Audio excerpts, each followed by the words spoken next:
Om Sahanavadu Sahanavadu Sahaviryam Karavamavadu Tejasvinavadhiramastu Mavidvishamavadu Om Shanti Shanti Shanti. So, yesterday we were dealing with this important convocation address in the Taittiriya Upanishad, which those of you who want to know the difference, it comes in the Siksha Valli. It's called 11th section. So our topic is Vedantic Way of Life.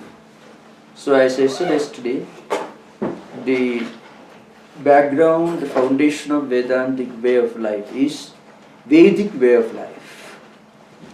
So yesterday we read out this, part of this convocation address, which gives a graphic picture of the fundamental values of family life, social life that prevailed during the early Vedic times. As I said, Vedam Anuchya Acharya Andayavasina Manishastra. That's how it begins. Just give a background.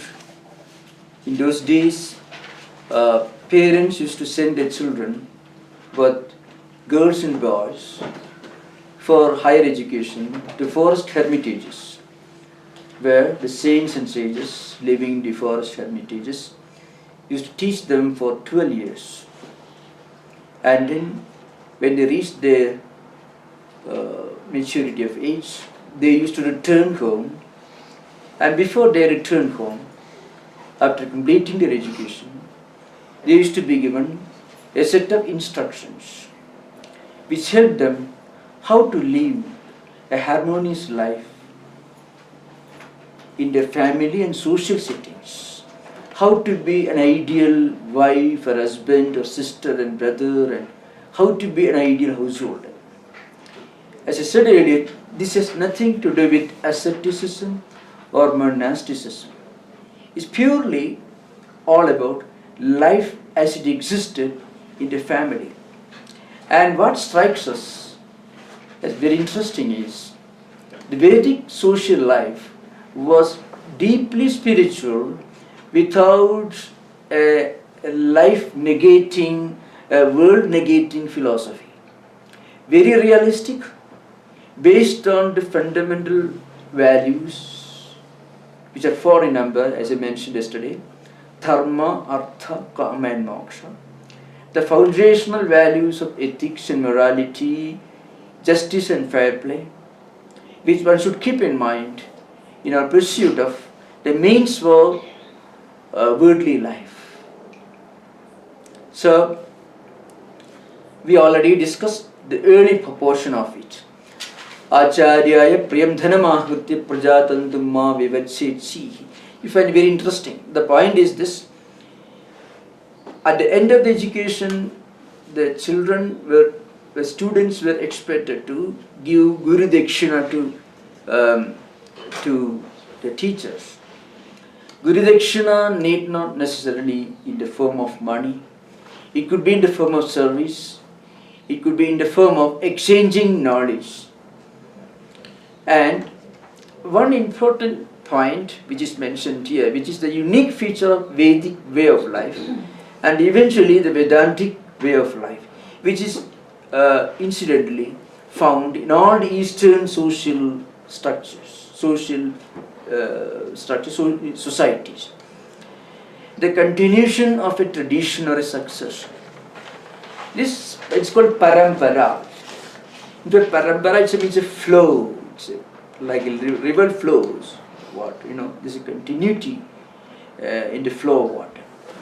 So, every student was expected to study for himself and then work hard for perfecting his knowledge and eventually becoming a master of the knowledge. He was expected to impart this same knowledge to his disciple. And without teaching this knowledge to his disciples, he can't claim to have done full justice to the instruction, to the teacher who has instructed him. So this continuation of parampara or succession existed at the teacher-student level and also at the family, father-son, father-daughter level. At the academic level, a student should eventually become a teacher, imparting what he has learned from his teacher to his students, disciples. At the family level, a son or a daughter was supposed to learn all these fundamental values which we elaborated yesterday, and later after education returning home should become an ideal son or ideal daughter, ideal husband or wife.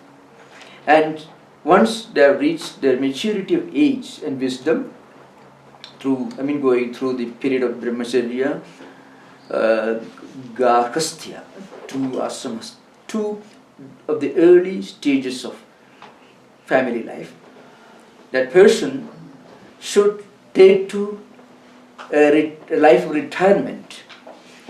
Husband and wife used to retire to forest hermitages, where they used to spend the rest of their lifetime in contemplation and meditation. Incidentally, some of the greatest teachers, in fact many of them, a large percentage of the great teachers of Vedic times were, Sanskrit is called Vanaprasthinaha, means those who have taken to Vanaprasthasrama, which means those who have taken to a life of complete contemplation after having gone through the early periods of studentship and householdership. So after receiving education, the student will return home, become an householder, and then technically speaking, according to Manu's instructions, when your hair gets grey and when your cheeks, face becomes wrinkled, you should take to forest hermitage. Grihasthasu yadapasya vali palidam atmanaha apatyasya apatyam tada aranyam samasya. This is Manu's instruction. Manu was a great ancient lawgiver of Vedic culture. He said, a grihastha or an householder, when you find that he is getting old, his hair is getting grey, he should, and also when his face is getting wrinkled, and when he sees the face of his grandson or granddaughter, it means it's a guarantee that family tradition will continue. He should take to a life of total contemplation, which was the third stage called Vanaprasthasrama, the stage of contemplation. So all these we discussed yesterday. Now, one important point we discussed was the end of this convocation address. Acharya Devo Bhava. Let your teacher be as respectable, as honorable to you as God Himself.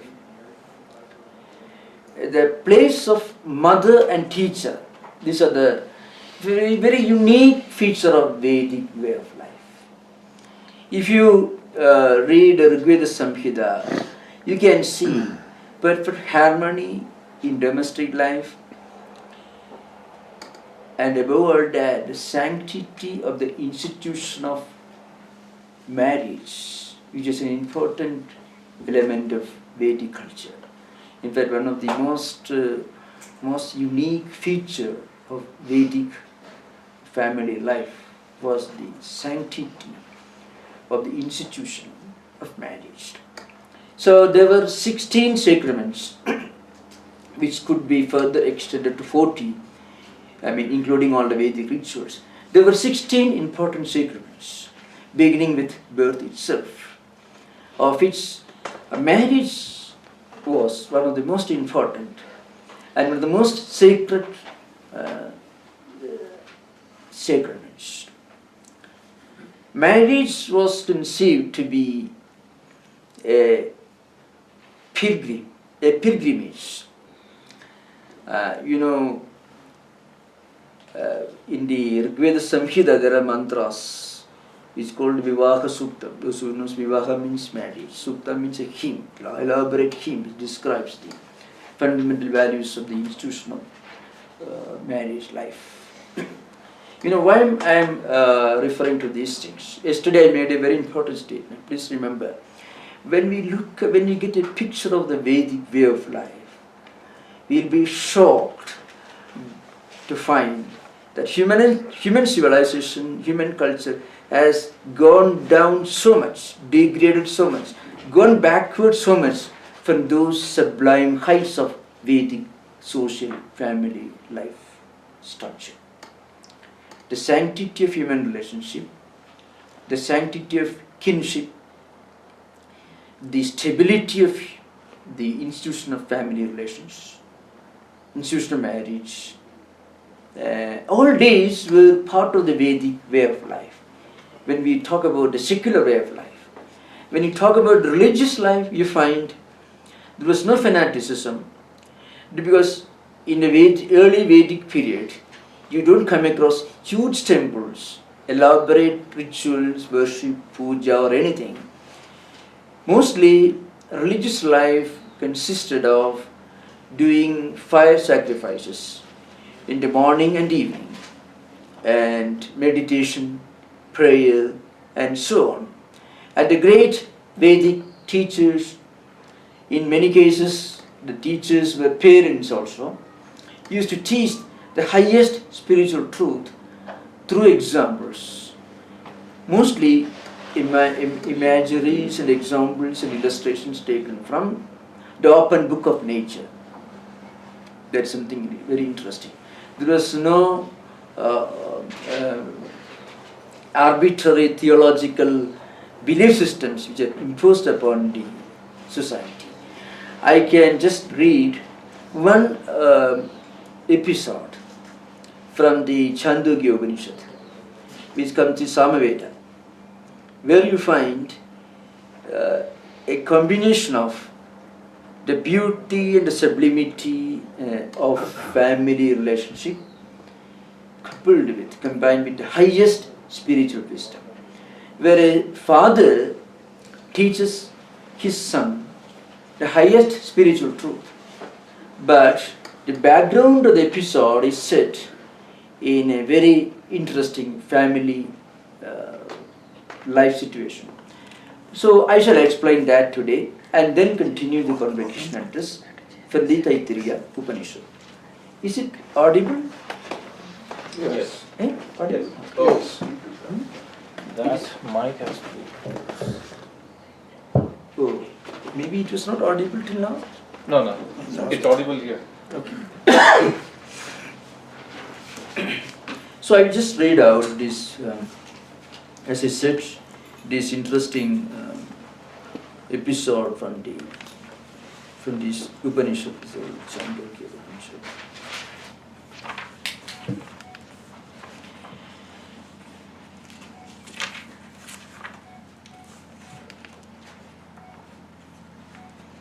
Now here is an interesting story. I shall first give a background to the story.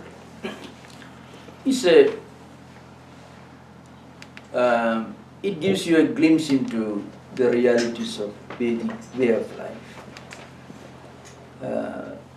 Once in a family of spiritual seekers who were also great Vedic scholars. It is an interesting episode is narrated in the Chandogya, which is the sixth chapter, which is very famous, well known for one of the most sublime teachings of Vedantic tradition, Tattwamasi, the great statement, which is one of the most famous Vedantic statements, is expounded. One of the highest and deepest metaphysical doctrines in Vedanta is expounded here, but it is expounded in a family setting.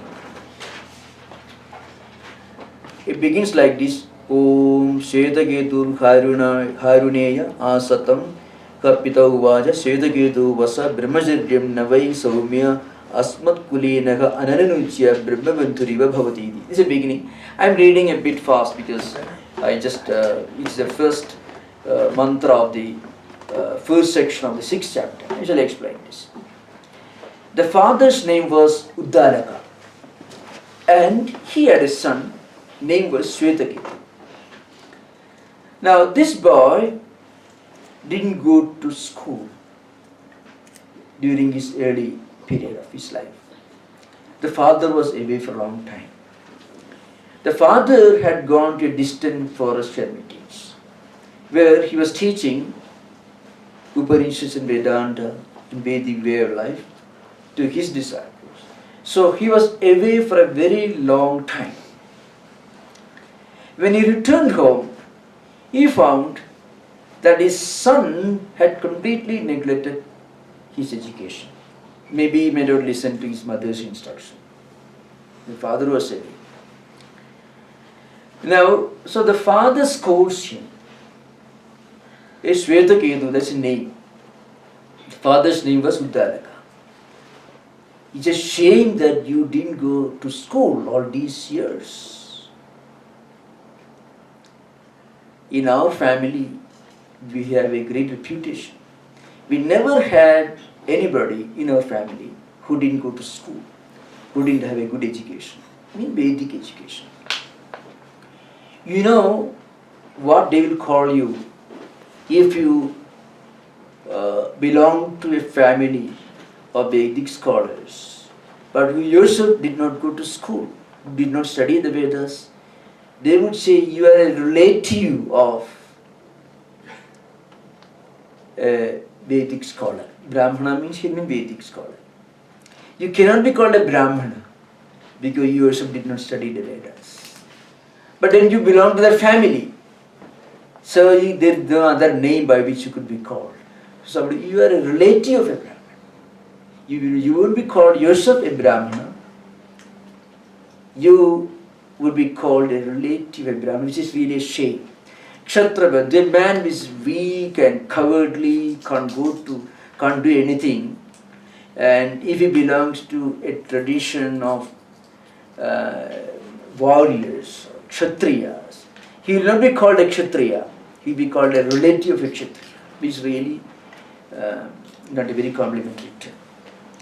So, if you remain without going to school in our family, you will bring bad name to our tradition, to our family, to our culture. Therefore, you should go to school. Okay, now the father forced him to go to a forest hermitage where a hermit, a great sage, taught him all the 4 Vedas. Now, even if the father himself is a great Vedic teacher, he won't educate his own son himself. He will send him to school. You can imagine, suppose a professor undertakes the education of his son at home without sending him to university. That won't be all right. So, the student should be trained and taught by somebody else. And then the professor, if he is the father of the student, can educate him, can help him. But the whole education process should not be carried out because the father may be a bit too compassionate, may not punish the student, the boy, when he deserves punishment. You know, ancient times. So he may not use the rod when it is required. You have to think of the ancient times, you know, not our own times, of course, out of fashion. So, this boy was sent to a forest hermitage.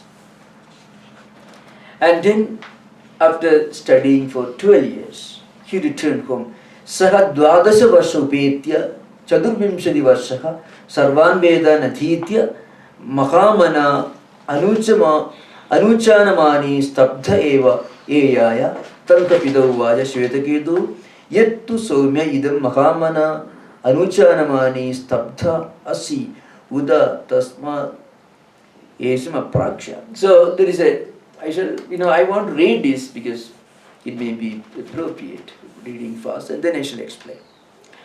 Now the boy went to the forest hermitage, studied for 12 years. Dvadasha varsha means 12 years. So, and then he returned, and he was 24 years when he returned. He was 12 years when he went to the forest hermitage. Should have gone earlier, but because he went to school too late, he had to continue till he was 24. And then he returned. When he returned, The father looked at him, and the fellow was so proud, so arrogant. So he thought, there is nobody in the world as well educated as myself. And he was so, sometimes you find, sometimes it happens if you work hard and send your son or daughter Stanford or Berkeley or Harvard, and after returning they won't recognize you. Too old-fashioned, and they would, sometimes it happens. Something like that happened to this boy, Shwetaketa. So he had become so arrogant, conceited, proud of being a learned person, and very immodest. Now what to do with him? The father was a very great scholar, philosopher, and saint. You have to remember, saints were not monks. This is an important point to remember. Many of the great Vedic seers, teachers, philosophers were not monks. Many of them were married, and many of them were leading contemplative lives. And when they retired to their forest hermitage after leading the life of married men, they often retired with their wife. So the wife used to be called Sahadharmini. Sahadharmini literally means a person who shares half of your dharma. Dharma means duty, righteousness, virtues, etc. So the wife shared half of the spiritual burden, spiritual responsibility of the husband. So both of them together retired to the forest hermitage. So this boy studied there, returned home, very conceited, very immodest, proud of his learning. Now, what to do with him? The father wanted to bring a sense of propriety and modesty and humility into him. So he didn't tell him anything but this. Did you learn what is to be learned? Did you hear about, read about, think about what is to be read, what is to be learned? Did you learn that wisdom, which is the supreme wisdom, by knowing which everything becomes known? Did you try to know that, by knowing which everything else becomes known? Yena sudam sudam bhavati amadam madam avijñātam vijñātam idi katham nu bhagava sādesho bhavati. This is a statement. So it means, did you hear about that, by hearing which everything becomes heard, through which the unheard becomes heard, the unthought becomes thought, and the unknown becomes known. I mean, there you find the father is taking the boy from the level of secular wisdom, secular knowledge, to the higher and deeper level of spiritual wisdom. Now the boy became so proud, so stapta, you all find, became very immodest, very proud, very conceited, because he had already mastered many branches of learning. So he thought the secular knowledge is the only knowledge to be known. He may have studied grammar, poetry, prosody, martial arts. These used to be taught in those days. Astrology, astronomy, mathematics. You find a long list of different branches of learning which they used to teach in the forest hermitages in the same text in another chapter. A long list of mathematics, astrology, astronomy, music, philosophy, mysticism, literature, and so on.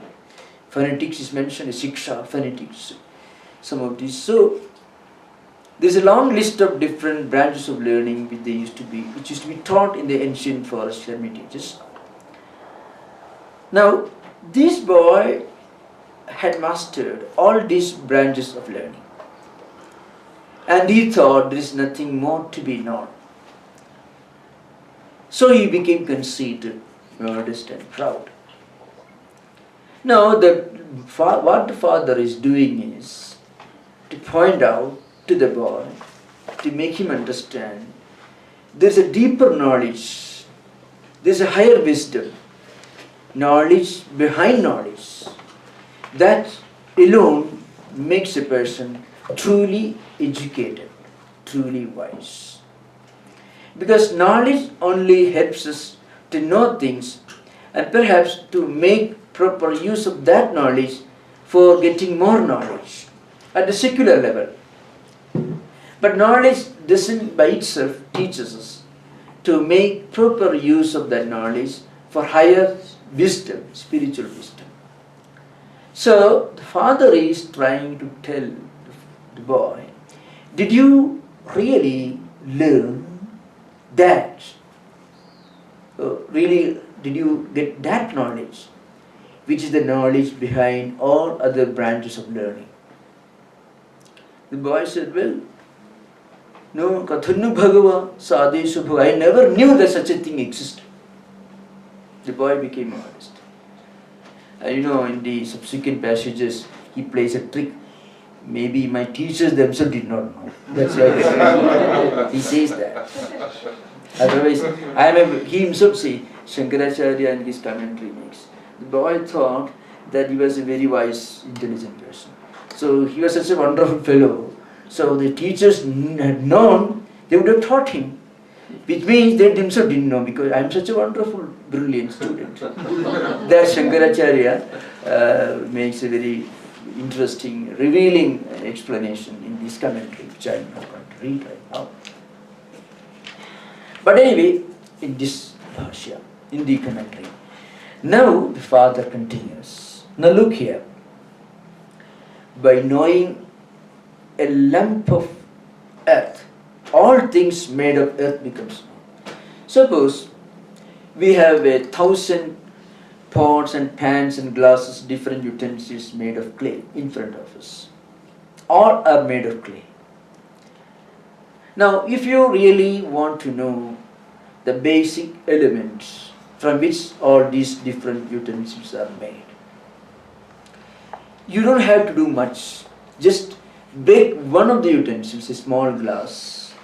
You need not break a huge pot made of the same clay. You can break one and find out what it is made of. Since it is obvious that all other utensils are made of the same clay.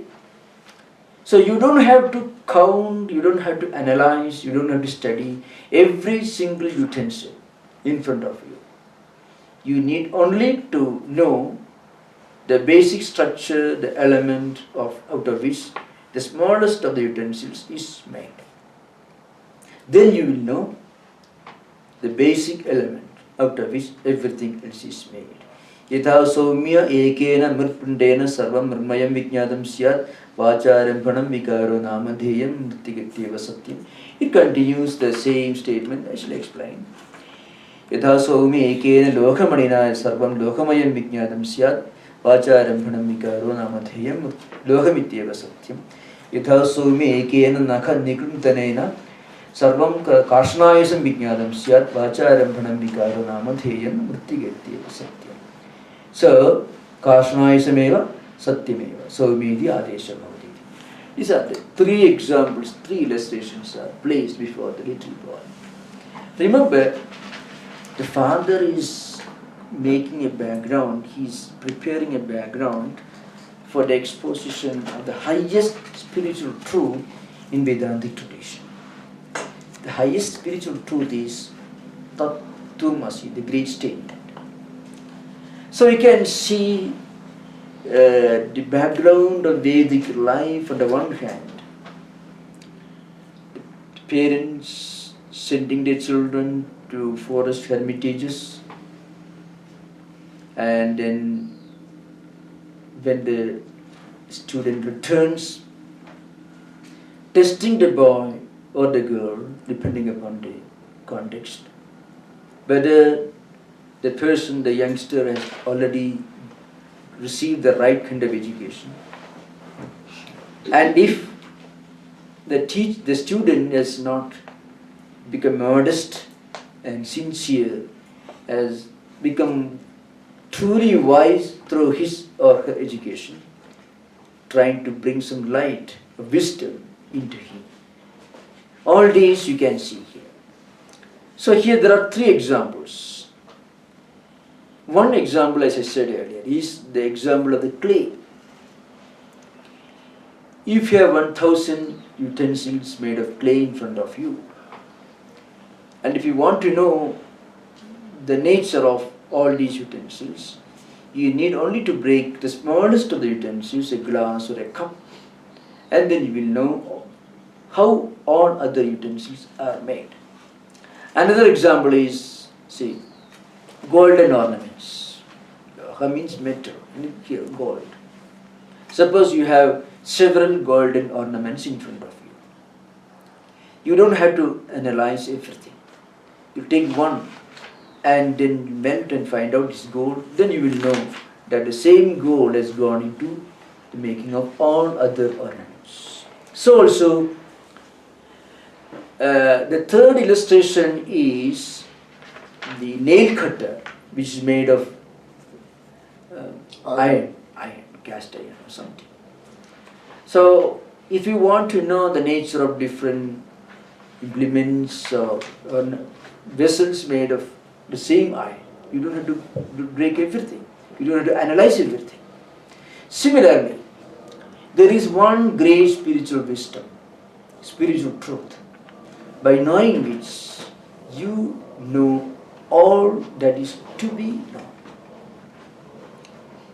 And he will teach him further that every day when we go to sleep, we become aware of this reality.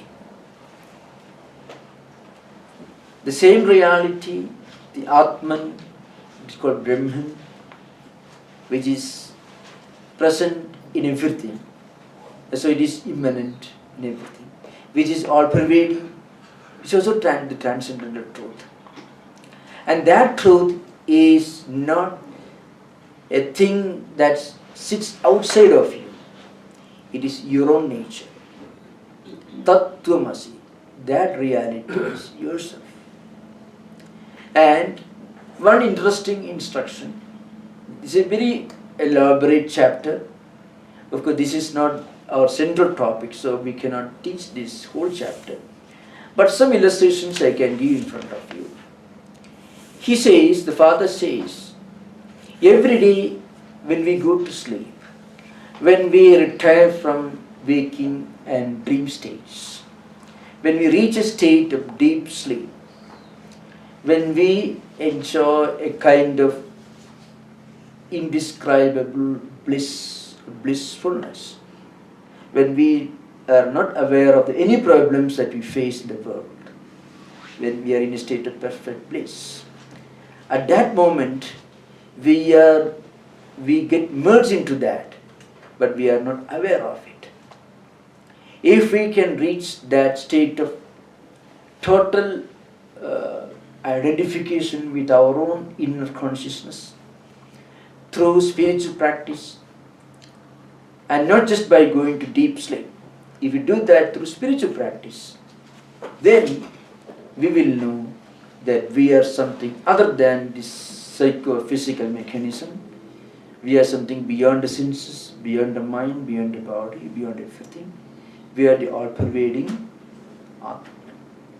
This idea is brought home.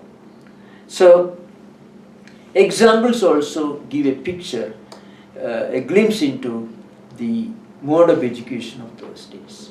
See, one illustration given is Sayatha Shakunihi Sutrena Taduddho Disham Disham Paditva Annitra Ayadanam Alabdhva Vedhanameva Upasayati. Ivameva Khalu Soumya Tanmano Disham Disham Paditva Annitra Ayadanam Alabdhva Pranameva upasrayade, pranabandhanam ki somimanayade. Very interesting. The example is this. Suppose there is a bird which is bound to a string and it flies in all directions, and finally it doesn't find an abode anywhere else. It comes back to itself.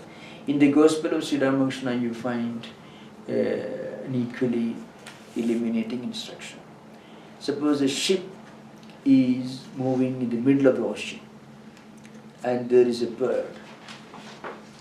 The bird suddenly gets excited and it wants to fly all around. It can fly to some distance till it gets completely exhausted. But finally it has to come back to itself. Similarly, our mind gets busy suffering and enjoying. When we get good experiences, we enjoy. When we go through some unpleasant experiences, we feel miserable. In waking state and also dream state. Because human existence, human experience can only be divided into these three states: waking, dream and deep sleep states. The highest metaphysical truth is expounded here in this family setting. You find many such examples. Another example you find is that it gives a glimpse of the sublimity of Vedic way of life. It's the beautiful nature, the trees and mountains, the rivers and valleys, clouds and sky, the perfect harmony and love and compassion, equality of gender, opportunities, everything in family and social setting, without any kind of religious fanaticism, persecution by the sword or by the pen, as to use Swami Vivekananda's language. All it is a very wonderful social life. In fact, before going further, I can explain one interesting episode in world history. You find from the later half of 18th century till our own times, a great interest, a deep interest in Indological Vedic studies even still prevails in many of the academic societies of Europe and also to some extent in America. Can we just imagine, Monier Williams is one of the greatest lexicographers, who is the writer of the first important dictionary, Sanskrit English dictionary. He was actually commissioned by a Christian missionary organization to write this so that people will know what stupid, idiotic things are written in the Vedas. And that man finally became a great convert, became a fan and devotee of Vedic culture. The same thing happened to Max Muller. Max Muller, his initial plan was to expose the Vedas so that people will know what absolute nonsensical things are written in these wonderful things. Finally, when he started reading and editing, he became a convert, he became a devotee.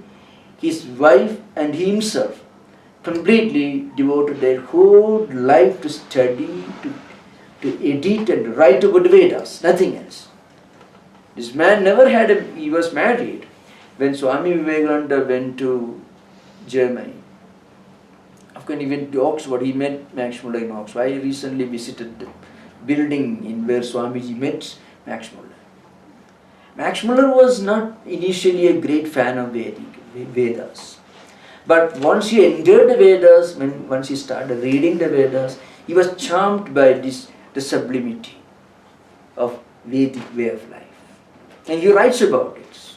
He writes about the forest hermitages, the vast banyan trees, the deers moving about the hermitages, the picture of Vedic way of life.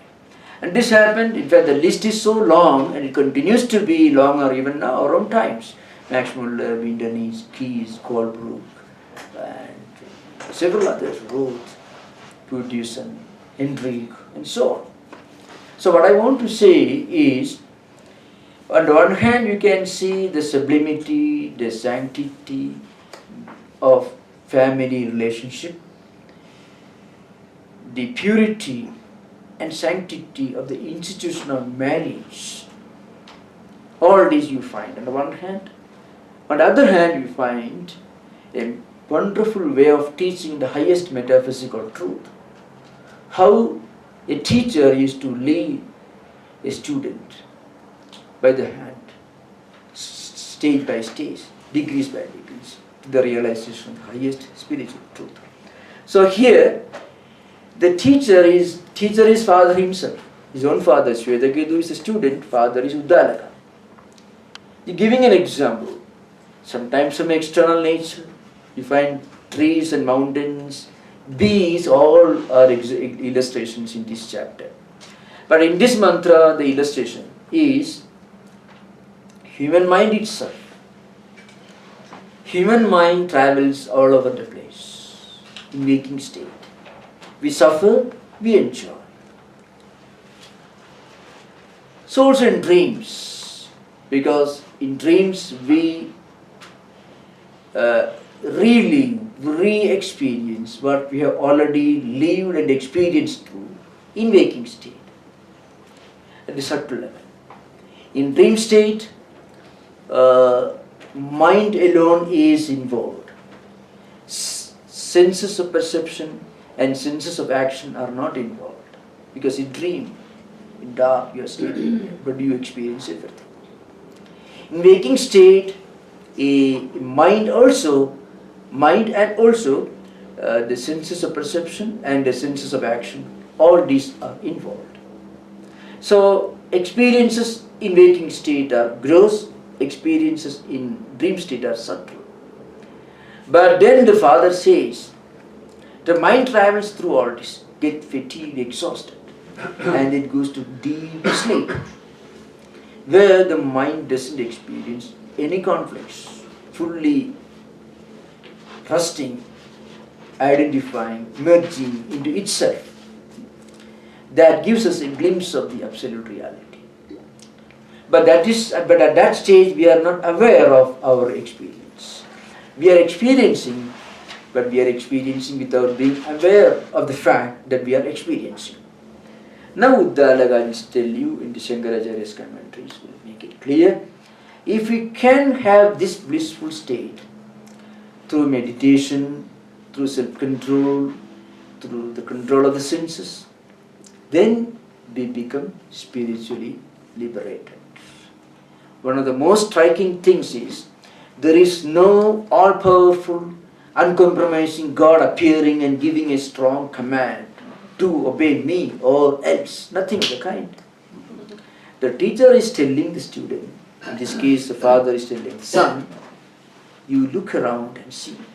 And this you can experience through meditation.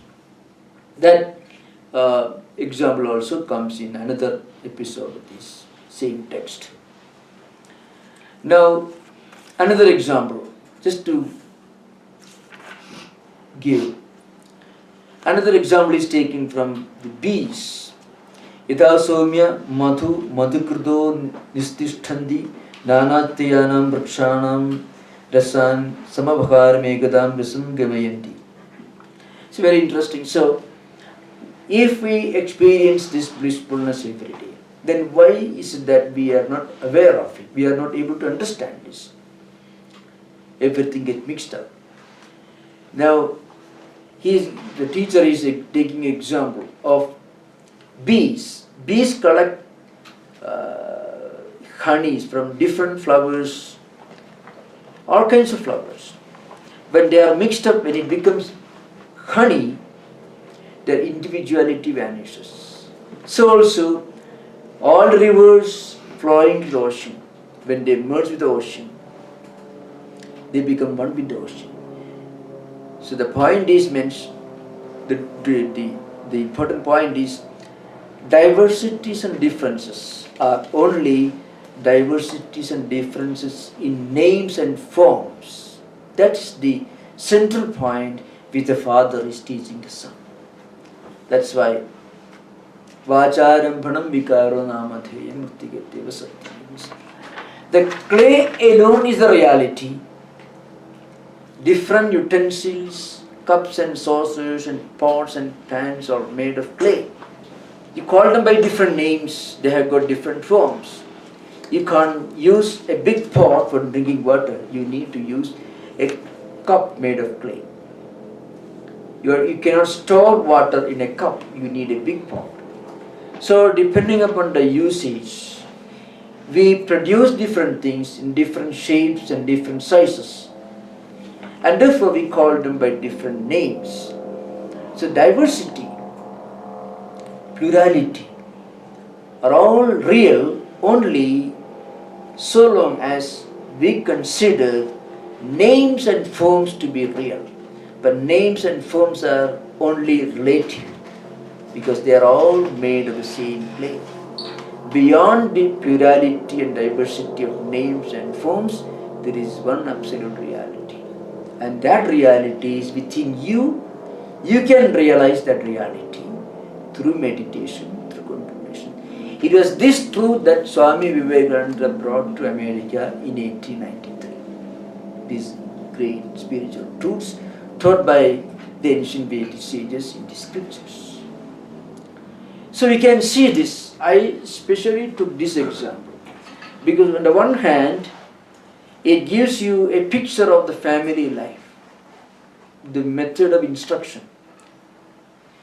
And on the other hand, you also find how in this family setting, the highest spiritual, metaphysical truths were taught by teachers or by the parents to the children or students. This is a grand example. So this is one. So now we go back to the convocation address, which gives you a glimpse with the Vedantic way of life. As I mentioned yesterday, these four important teachings, Mata Devo Bhava, Pitu Devo Bhava, Acharya Devo Bhava, Aditi Devo Bhava. In a way, these four instructions together constitute the essence of instructions given to a student who has completed his education and now getting ready to go home and start his life as an householder. Now we'll continue. So I mentioned yesterday, Yani anavadhyani karmani tani sevidavyani no itarani. That is a continuation of the convocation address. I don't know how many learned professors giving a convocation address in our famous universities who dare to tell the students, whatever you have learned from a university, you think and find out, and whatever is good for you, that you follow. The rest don't care a damn for. I don't think any university professor giving a maybe he won't be invited again for a convocation address. But that's what you find it here. That's what really attracted Max Muller, Bordewson, Henry, and many others. The rational spirit.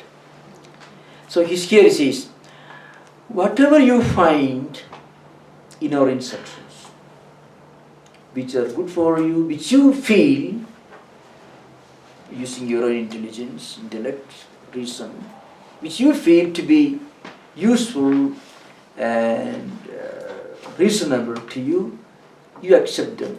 The rest, no itarani, don't care for other things. Because there will be other students who may find them acceptable to them. All the students may not find all the instructions equally acceptable to all of them. It may not be possible. Yani asmakam suchadidani tani toya upasyani no itarani. Now you, in those days, as I mentioned, students used to live in hermitages. That's how these Vedantic truths were taught. And they were not giving any fees, as I mentioned. The kings and rich persons, nobles, members of the nobility, used to finance education. So the kings used to supply food items and frequently visit the hermitages and inquire after the welfare of the students and teachers. So they used to look after all the secular needs of these forest hermitages. And so they were living in the forest hermitage itself, the students. So they may have observed and watched. So whatever you found in our life is worthy of emulation, that you accept, not the rest. And not only that, sometimes in future you come across teachers superior to us. You learn from them. You may continue your education in future under greater teachers who are superior to us. You respect them, you learn from them too. And when they come, when they visit you, you should respect them, you should give them place of honor. And you should give them gifts, you should treat them with great saddha, respect and honor. All these constitute an important part of the contributions. And not only that, Ata yedi de karma vijigitsava, vrta vijigitsava sya ye tatta brahmana sammarsinaha. It is very interesting. Suppose in future, you happen to have some doubts on what you have already studied in this university, in this hermitage. You should approach learned persons. You should not imagine that we alone know things what you have learned from us as exhausted wisdom, all knowledge. No. There could be greater teachers, greater professors, greater academics, greater saints and sages in other forest hermitages whom you may happen to meet in future. So when you do meet them, you can ask them questions. That's why karma vijigitsa, vrta vijigitsa. If you got doubts as to how you must conduct yourself, and what are the do's and don'ts, what are the things that you have to follow, in these matters you may have doubts. You may need to clear those doubts. If that happens in such a situation, you must approach other teachers and discuss with them and learn from them. That's how it continues. Etatta brahmana sammarsinaha yukta ayukta aluksha dharma kamasu yatha tatra varteyan tatra varteta, etc. And not only that, in future, if you ever come across any great men who may not be your teachers, who may be good, compassionate, wise and intelligent and learned, you should follow them. Means you should continue your education. Education should be a continuous process. You should learn as long as you live. So it's a very important instruction that is given. It is often said, the real sign of a great teacher is once you leave their classrooms, you should feel like going to the library straight and reading a book related to what you are being taught. So that a real teacher will be able to instill in your mind not information but a thirst for expanding your knowledge. That's a sign of a real teacher. If anybody feels, well, I have learned all that is to be learned, then that teacher who has taught you, that teacher may not be an ideal one. Anybody who teaches nothing more to be learned, you are fully informed. No. Of course, these are related to secular knowledge, not spiritual, not necessarily spiritual truths.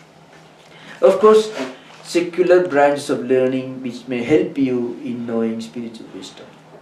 But this is a general instruction, not necessarily focused exclusively on spiritual matters. So the teacher says,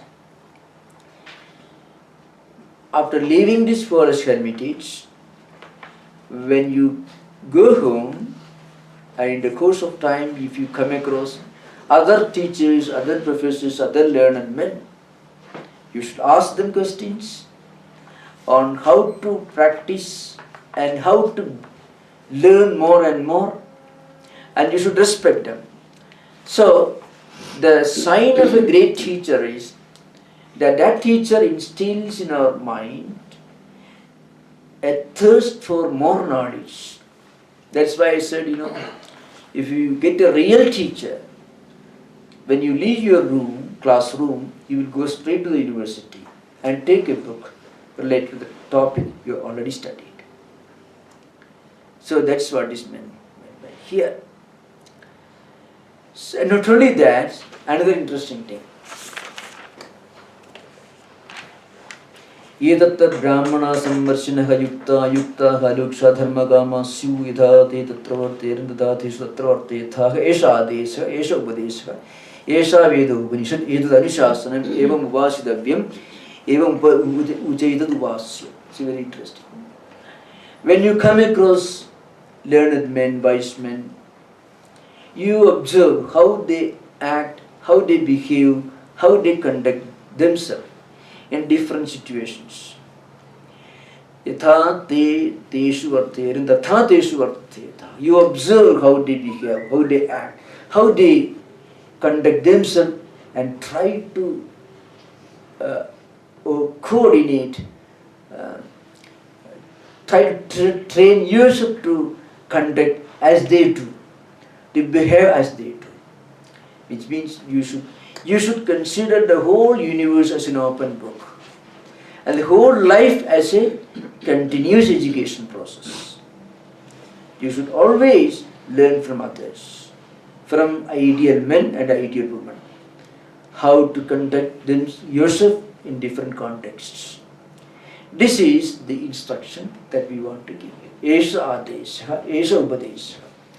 This is the instruction. This is how the convocation continues. So we can see on the one hand, the teacher reminds the student of his obligations or her obligations in the family setting, how he or she should act as an ideal husband or wife, mother or father, sister or brother, whatever may be, and how he should behave with teachers, with guests, parents and other relatives, and again how he should continue his education even after leaving the education institution, the forest hermitage. He should keep his eyes and mind open and learn from your learned men, wise men everywhere. That's why you observe, that's a literal meaning, you observe how wise men and wise women conduct themselves in different contexts, and try to learn and try to imbibe those values and enrich yourself, enrich whatever you learn from here. So there is a complete convocation address. It trains a person to be an ideal member of the family, an ideal member of society, also an ideal citizen of the country. Above all, to be an ideal human being. That is the beauty and the grandeur of this convocation address. Now we will have half an hour interaction till 11:30. Swami, towards the beginning when you were talking about marriage, Yes. one of the descriptions, you were talking about the sanctity of marriage. Yeah. You said marriage is a pilgrimage. Yeah. Could you talk more about that? Yes. Swami, can you repeat the question? Okay. Oh, I shall repeat the question. The question is about the sanctity of the institution of marriage, which I mentioned in my earlier. So I shall try to explain. As a In pilgrimage. the Rigveda Samhita, there is a suttam. It's called Vivaha Suttam. It's called Vivaha Suttam. I have to study this as mere academic books. I don't have anything more other knowledge about it. But the point is this: Grihnamiti Saubhagatvaya Hastam. So statements are there.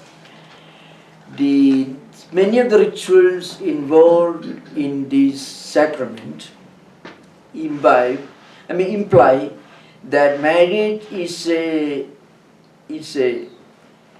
pilgrimage in which husband and wife play equal parts.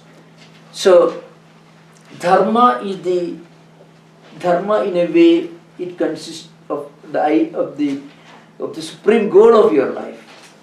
In this dharma, half of the dharma is the dharma of wife. She is called Saga Dharmini. The other half belongs to the husband. So the goal of married life is to live the life of ideal husbands, bringing up children with faith in God, who themselves practice dharma, who themselves learn to look after their parents, for which the parents themselves should show proper examples, and how to be an ideal member of the family, member of society, and citizen of the country. So, in a way, in this process, both the husband and wife have equal responsibility and equal right, equal share. But the overall family setting, you find, there is a special sanctity and sacredness attached to the relationship between the child and mother. That's because the mother undergoes the maximum amount of sacrifices and takes the pains to look after, to bring up the child. So, one of the most heinous crimes and sins in Vedic culture was the neglect of parents by children.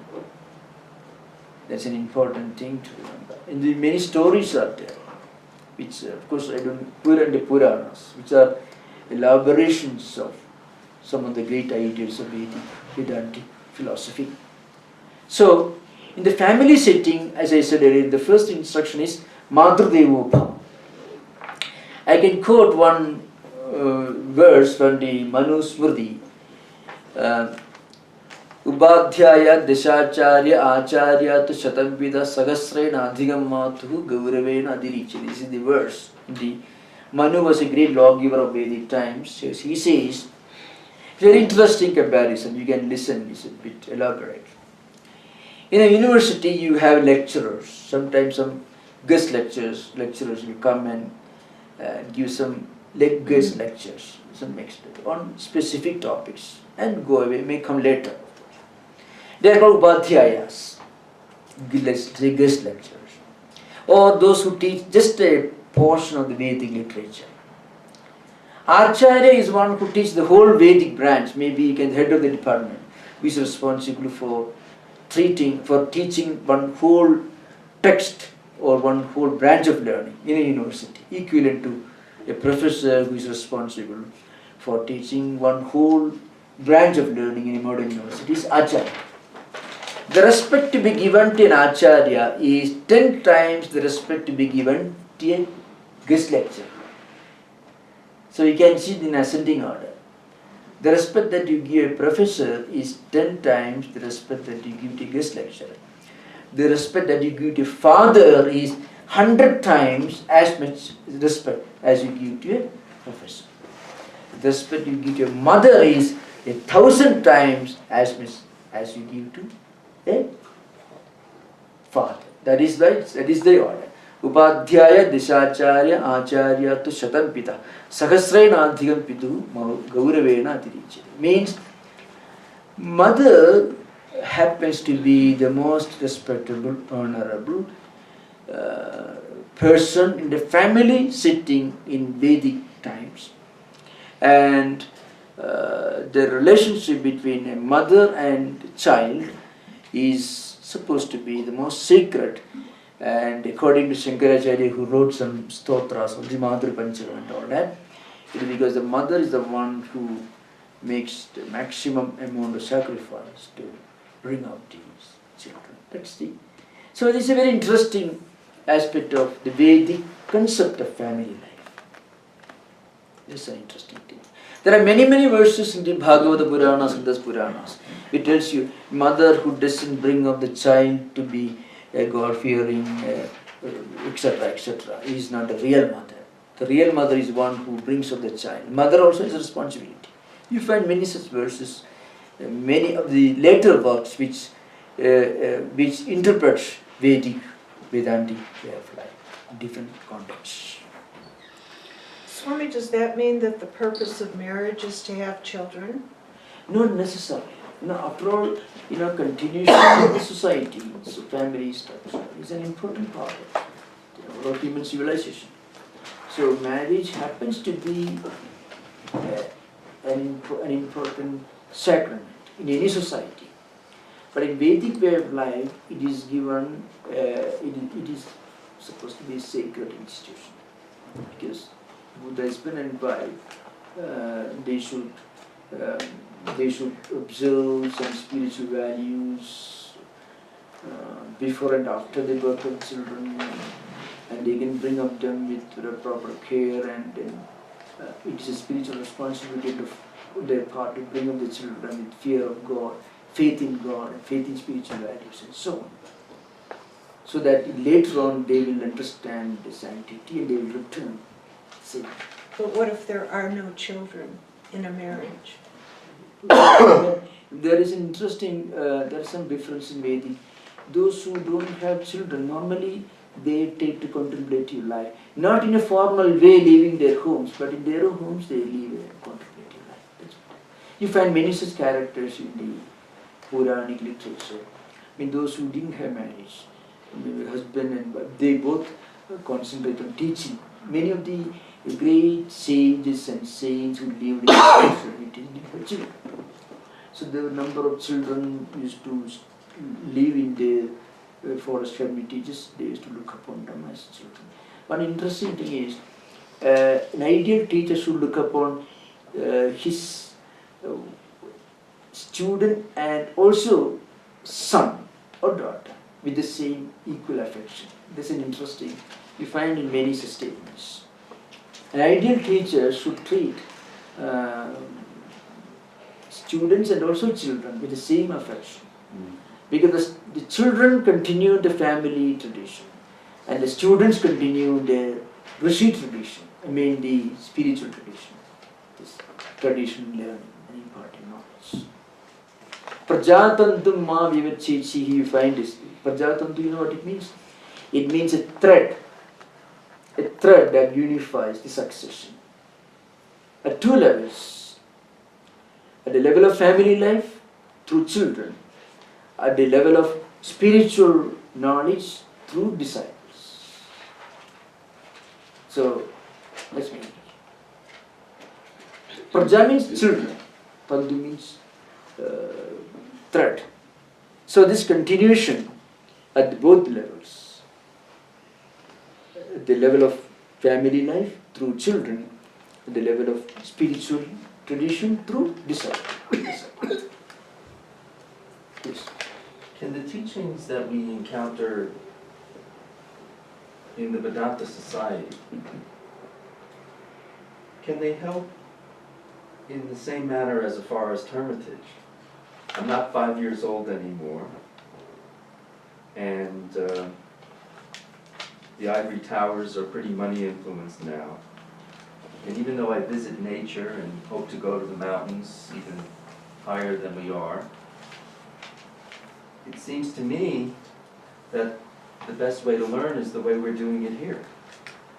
Yeah, in modern, the question is about learning, how we can continue this Vedic way of learning in modern times, in modern context, Yes. in the context of Vedanta. That's a question.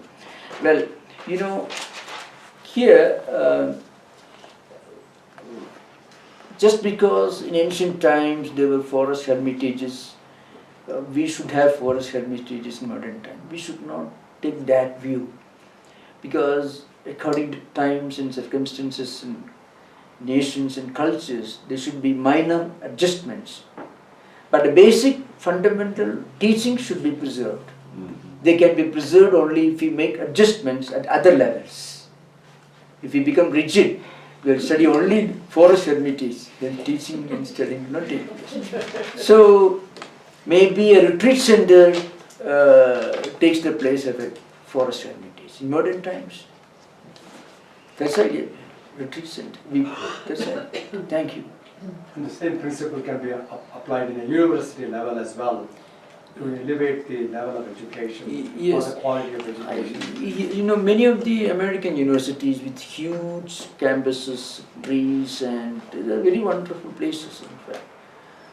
Instead of high rises, many of the universities, which are located in forests and hills and mountains with vast campuses. These are very wonderful places. In a way, they are good, in fact. They can be like, they are the modern forest hermitages. Of course, hermits are not staying there. See, maybe one problem, the problem is not with the location, I believe. I think the problem is not with the location. See, when you take loans from a bank, and when you're sure you have to pay back a debt for $300,000, $400,000 after you leave your home, then you're in a hurry to make that much money to pay back and be free. So in such a situation, maybe the higher values may not be emphasized. That's a problem. That's a problem of our times. And again, the relationship. When a professor is paid by the university, when the student has to pay through his nose, so to speak, then why should the student feel obliged to the professor? And why should the professor feel obliged to bring up the students the way a forest teacher, hermitage teacher is to bring up the students? Because population has increased. This happens. This is natural. It's part of the evolution of human civilization. The population has increased. The demographic structure has changed. So all these differences are there. But I believe when we read those books, when we discuss those books, suddenly you feel some of those core values do have a relevance and can be practiced in our own times. Not in terms of location or other, because there are many things which are unavoidable. Tuition fees and salaries and so on. There are many compulsions. The academics are not so free now. So many compulsions and restrictions which we cannot help now.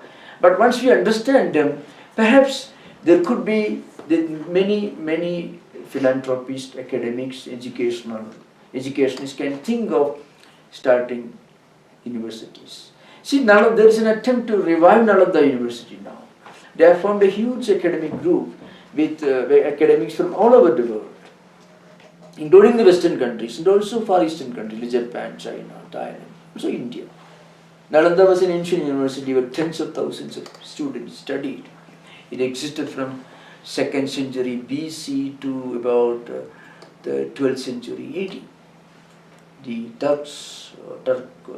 Turkish invaders destroyed it. So now there is an attempt to revive it. We don't know how far this will succeed, but it's a great help. Like that, for example, just imagine the setting in which Socrates taught his disciples in Greece, Athens. So maybe when we discuss, even in our own times, when we discuss these things, we perhaps get the feeling that some of these could be revived. And there are many great men and great women and philanthropists who want that these ancient core values should be revived and could be done, could be revived. People. That's the advantage of, that's the purpose of discussing these things. Otherwise, what's this fun of discussing some certain things that have become extinct 8,000, 9,000 years back? Some of those great core values can play an important role in our own society. That's the idea.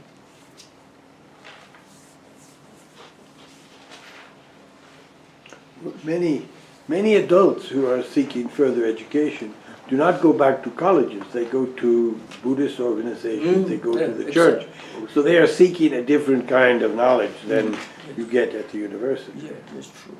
There is a group trying to do a traditional, very traditional, old-style university in Savannah, Georgia. And educationists from around the country and hopefully the world. Where exactly? In Savannah, Georgia. Oh. The name escapes me. I think it starts with an R, something like Radler, and they're actually trying to formalize it. And they've been working on this for about 3 years. They've been widely disparaged by conventional academics as too old-fashioned, but they're persevering, and I'm encouraged by it. During the medieval times, in many of the Christian monasteries in Europe, they had some kind of such education system. Maybe slightly different because of differences in culture, but they had. That's why they could preserve the scholastic tradition. Yeah, please. Oh, in Southern California, there's a Ramakrishna monastery in Laguna Hills, and Trabuco Canyon? Trabuco Canyon, and it was started by Gerald Hurd, an Yes. English writer and a great writer on Vedanta, and it was about 1941, and he had it built so it looked like a monastery, and people would go there and study intensive living and how to unite spirituality with everyday life. And it worked for about 6 years. And many people came, and Christopher Isherwood was there, Swami Prabhavananda, Alan Hunter. It was a fascinating experiment with numerous courses and all dealing with spirituality. Yeah, I read And someday I hope somebody will write about this community and the way that Gerald had formed it, and because it really did work for a little while. And so there are these wonderful experiments that people have tried and that we can learn from. Yes.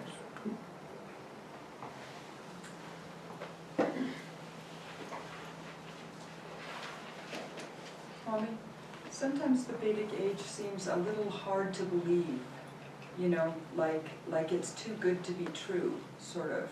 I mean, I'm not trying to be a doubter, but I do feel, there's a little sense of loss even that goes along, that we don't have that now, and that... The greatest proof is books like this, not one, many, which record this. Proof, yes, I see. Another great proof is that in modern times, even the great teachers like Swami Vivekananda, they brought nothing but what these books contain. And it is now being circulating, expanding everywhere. Not only to us, all the Buddhist movements, many of the inter-spirituality, inter-religious movements, all these became possible because one Vivekananda came here, who for the first time told Western world that the Oriental spiritual tradition is not all that superstitious of it. And just imagine the impact. Today, you just imagine, you'd be surprised. We have to look beyond what is visible. We have to look beyond the iceberg, the tip of the iceberg. See, today, nobody in America or Europe speaks in terms of exclusivism. Even in a church, even in Muslim mosque, nobody would dare to tell their own congregation that my religion is the only religion, all other religions are wrong. Their own followers won't respect, listen to them. You know why? Because of the first Parliament of Religion made it clear to the world that all religions contain some spiritual truths. And it was one Vivekananda who made this proclamation for the first time in world history. And where did Vivekananda get it? From these books. So, if you have any doubt what the ancient rishis taught, it continues to influence our mind. We are all sitting here today. This would not have been possible if there was no parliament of religions. It would not have been possible if without a parliament of religion, there would not have been Vivekananda would not have come here. So you can imagine not only that, the yoga studios, the Buddhist movements. So even Dalai Lama admitted in so many times, not once but so many times, he referred to Vivekananda's advent. Buddhism could become popular because when Vivekananda came here, even Dharmapala also came. He was a great exponent of Buddhism. But Dharmapala is not so well known as Vivekananda. But some of the greatest statements on Buddha came from Vivekananda. Buddhism is so popular here. So we should look beyond the tip of the iceberg. In fact, unless these things were true, we won't be sitting here. These would not have attracted people. I'm not really feeling like it's superstition, but I'm feeling that somehow it was so sattvic that where's the tamas? You know, was it a community or a large group that had separated from the regular sukha dukkha of the world? Yes, true. You know, how can it happen where there are so many individuals that cohesively believe this way? Because in our manifested world now, it certainly doesn't seem like that. True. Today life is very complex and population is much small. In those days life was much simpler and population was very small. And again, today population is very huge, very small. Again, vast scale urbanization had not taken place. Even urbanization. Urbanization. And again, the agrarian society was slowly emerging. So that was the time. That's why you find in this Vedic literature, you don't find many of the problems of conflicts and confrontations that we invariably feel today, part of our modern life. Or you can just think of the life of the early Christians. How do you compare that with the time of the Crusades? How do you find it? They were contemplating, they were introspective. So how do you compare? So often, times have changed so much that today we cannot believe that those things were real. That's because of the vast changes that have taken place. Very often it happens, true.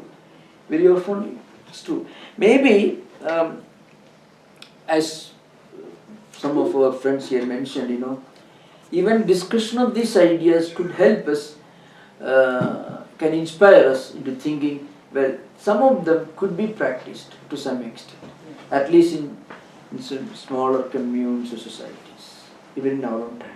That's a real purpose. Do you find any such discussion of the ancient Egyptian societies? Assyrian and Babylonian? No? Because you don't find it. It's because this succession of teachers did not exist. We don't know much about how the ancient Egyptians lived, except from books.